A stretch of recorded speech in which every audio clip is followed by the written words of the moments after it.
Greetings, all!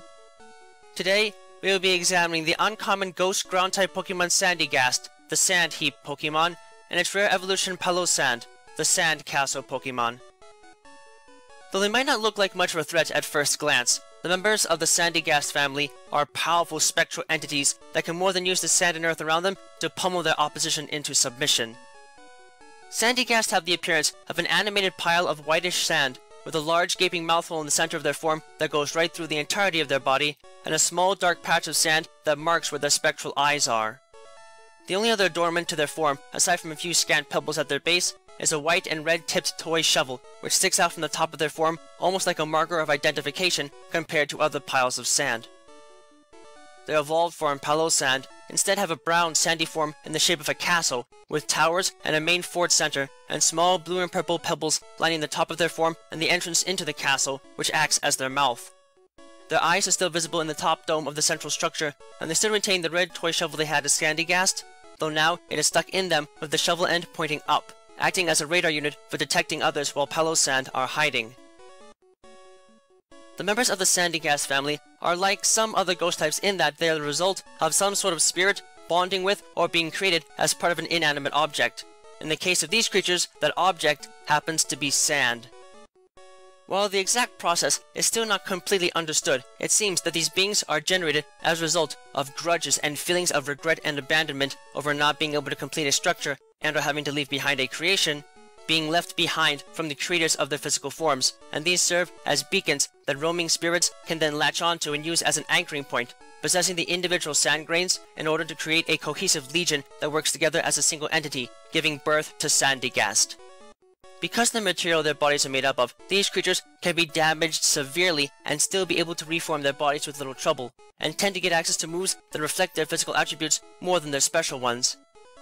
This does give them an advantage though, as they're able to naturally drain the life energy from other creatures thanks to their access to the Absorb, Mega Drain, and Giga Drain attacks, and are further able to use moves like Hypnosis and Sandstorm to make battles easier for them to dominate over time. Their physical form is also unique in that it grants these creatures an exclusive move in the form of the Shore Up technique, which acts as a variation of the Recover technique that heals more energy in the presence of a sandstorm, as well as their signature ability, Water Compaction, which causes their bodies to physically harden when they are exposed to water through a water-type attack, sharply raising their defense stat in the process, though it is noted that those that are particularly gifted in hiding their forms in the presence of a sandstorm can also have access to Sand Veil as a hidden ability. As far as their stats go, and looking at Palossand, it can be said that these creatures definitely buck the trend set by a lot of ghost types in being defensive and offensive at the same time, in an abnormal mix. On the one hand, these creatures do not have a lot going for them in terms of physical attacks or the resistance against special attacks, and are rather on the slow side, their base attack, special defense, and speed stats being below average for a fully evolved ghost and ground type Pokemon. On the other hand though, they are able to take physical damage very well as a result of their amorphous forms, and get hit hard with special attacks. Plus, they have a decent amount of stamina to work with, so the base HP stat is above average for a fully evolved ghost type Pokemon, and the base defense and special attack stats are above average for a fully evolved Pokemon of both of their types. As such, while they might seem to have a fairly quirky mix of moves under their control, these living piles of sand can be a surprising nuisance and ultimately prove to be one of the trickier types of ghost type Pokemon to take down.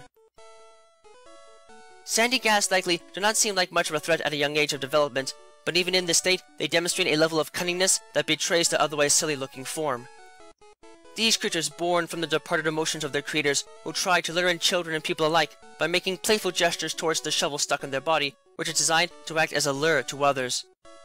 Once their prey gets within range, if they are able to, these creatures will use a point-blank hypnosis technique to put their target into a trance, at which point they will command their slave to pile up more sand around their body in order to make themselves bigger, as they cannot connect with sand grains that are not put into direct contact with them by another person.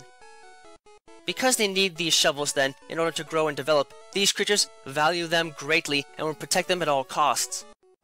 If the shovel is lost or otherwise removed from their form, Sandygast will frantically search for anything else to stick in them as a replacement until they can get a shovel, even if it is something as simple as a twig. In the places where they dwell, it is said that many will take the act of sticking a hand into the open mouth of one of these beasts as a test of courage, but such endeavors are foolish, as these beasts can easily drain the life out of anything that is put into their mouths, leaving it damaged and withered in the process. As such, it would be wise to give these creatures a wide berth when spotted and avoid confronting them unless absolutely necessary. In the wild, Palossand are formed when a hypnotized adult shows the skill and finesse to be able to craft a body of more than just basic sand, but instead a large sand castle, which these creatures then possess and take control over, granting them increased power on all fronts and making them a far more severe danger to have to worry about. In this state, the curse-inflicting powers of these creatures are amplified considerably, as they are able to drain life energy from others that even so much as get close to them, and they are able to finally extend their reach to sand grains beyond that of their own body, enabling them to change their size at will to scare and intimidate others. However, because of their larger form, these creatures require much more than a slight leeching of life energy in order to sustain themselves, and thus must employ traps in order to acquire sustenance. These spectral fiends will sit in open beach areas pretending to be just basic sandcastles, with their shovel sticking straight up as it acts as a ghostly radar system for the living, rotating to face any approaching lifeform that is ripe for the taking. Once their prey is within reaching distance, these fiends will generate a blinding sandstorm around them to disorient their prey, before generating a sand vortex beneath them that slowly pulls in and engulfs the prey, allowing Palossand to completely drain them of their life energy, leaving their bones to be discovered later in large pits beneath their form. This is only made worse by the fact that the lingering grudges and regrets in the remains of their victims can be used to generate more Sandygast, creating a cycle that ensures that these beasts not only are able to reproduce, but as a whole make their terrifying presence felt both on and off the battlefield. Terrifying to have to confront, and definitely not entities to trifle with, the members of the Sandygast family are spooky beasts that can easily end one's holiday fun when surf and turf is on the mind. They might not fight others like conventional ghost types in many cases, but that only serves to make them that much more of a hazard worth avoiding if one has a choice. If you are unlucky enough to come across one, do yourself a favor and make sure not to fall for their ruses. Otherwise, you might find yourself building a bigger and better form for them, only to be then consumed by them in thanks, likely never to be seen alive again.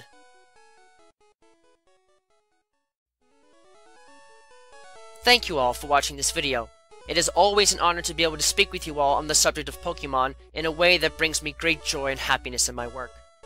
If you would like to keep tabs on past and future work, click that subscribe button, check out my work on DeviantArt, and don't be shy about following me on Twitter, where you can find pertinent announcements on upcoming work before it is officially posted. Links to both can be found in the video description. If you would like to support my work and help Miguel and I continue to produce more content for you and improve upon our presentation, please visit us at my Patreon page, which you can also find a link to in the video description. With that, I thank you for watching and I wish you well.